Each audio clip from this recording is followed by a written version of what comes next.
আসসালামু আলাইকুম প্রিয় দর্শক। বরাবরের মতো আবারও একটি নতুন ভিডিও নিয়ে হাজির হলাম আপনাদের মাঝে। আজকে বলবো সেকেন্দার আলীর গল্প। সেকেন্দার আলী হজে গেলেন বোনের হক মেরে, পাশের বাড়ির এতিম ছেলের জমি নিলেন কেড়ে।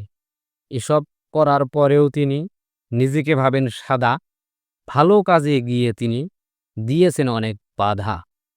কাবা ঘরে তাওয়াফ করেন, শয়তানকে মারে ঢিল। এসব কাণ্ড দেখে শয়তান হাসে খিল খিল।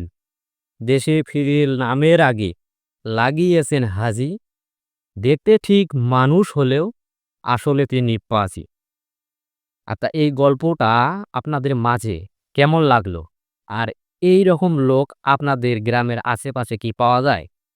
আমাদের এলাকার আশেপাশে এরকম লোক অবশ্যই আছে, অনেক আছে, এরকম লোকও আছে।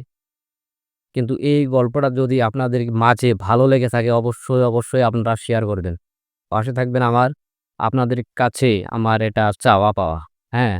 আপনারা ঝড়ের গতিতে এই ভিডিওটা শেয়ার করে দিবেন।